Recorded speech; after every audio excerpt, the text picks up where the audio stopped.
MSC Elsa കപ്പൽ മുങ്ങി മാസങ്ങൾ പിന്നിട്ടിട്ടും ആശങ്കയൊഴിയാതെ കൊച്ചി തീരത്തെ മത്സ്യത്തൊഴിലാളികൾ മീൻപിടുത്തത്തിന് ഉപയോഗിക്കുന്ന വലയടക്കമുള്ള ഉപകരണങ്ങൾ നശിക്കുന്നത് തുടരുകയാണ്. മത്സ്യത്തൊഴിലാളികളുടെ നിരന്തര പരാതിയിൽ കൂടുതൽ പഠനം നടത്താനൊരുങ്ങുകയാണ് കുഫോസ്. രാസവസ്തുക്കൾ അടങ്ങിയ കണ്ടെയ്നറുകളുമായി MSC എൽസ കപ്പൽ കൊച്ചിയുടെ പുറംകടലിൽ മുങ്ങിയിട്ട് മാസങ്ങൾ കഴിഞ്ഞു. കേരള തീരത്ത് പലയിടത്തും ഇപ്പോഴും അവശിഷ്ടങ്ങൾ തെളിയുന്നു. കപ്പൽ മുങ്ങിയ അന്നു മുതൽ മത്സ്യ ഉപഭോഗത്തിലടക്കം ആശങ്കകൾ ഉയർന്നിരുന്നു. ഇതിനെ തുടർന്ന് എല്ലാ മാസവും കുഫോസ് പ്രത്യേക പഠനം നടത്തുന്നു. എന്നാൽ മത്സ്യത്തൊഴിലാളികളുടെ പ്രശ്നം ഇപ്പോഴും പരിഹരിക്കപ്പെടാതെ തുടരുകയാണ്. മത്സ്യബന്ധനത്തിന് ഉപയോഗിക്കുന്ന വലയടക്കമുള്ള ഉപകരണങ്ങൾ നശിക്കുന്നുവെന്ന് തൊഴിലാളികൾ.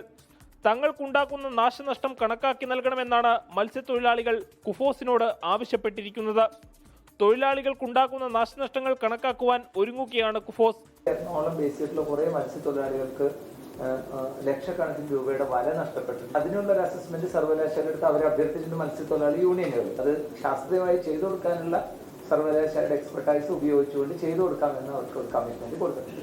KUFOS vice chancellor doctor A. ബിജുകുമാറും രജിസ്ട്രാർ ഡോക്ടർ K. ദിനേശും ചേർന്ന് നടത്തിയ വാർത്താ സമ്മേളനത്തിലാണ് മത്സ്യത്തൊഴിലാളികളുടെ ആവശ്യത്തെക്കുറിച്ചും ഇടപെടലിനെക്കുറിച്ചും സൂചിപ്പിച്ചത്. കപ്പൽ കമ്പനിക്കും സർക്കാരിനും മത്സ്യത്തൊഴിലാളികൾക്കും തമ്മിലുള്ള നഷ്ടപരിഹാര തർക്കം കോടതിയിൽ നിൽക്കെയാണ് കുഫോസിന്റെ സുപ്രധാന നീക്കം. 24 കൊച്ചി. ലോകത്തെവിടെയായാലും ഏത് സമയത്തും 24 വാർത്തകളും ഓഗ്മെന്റഡ് റിയാലിറ്റി പാക്കേജുകളും എക്സ്പ്ലെയിനറുകളും വിശദമായി കാണാൻ ഞങ്ങളുടെ യൂട്യൂബ് ചാനൽ നിങ്ങൾക്ക് സബ്സ്ക്രൈബ് ചെയ്യാം.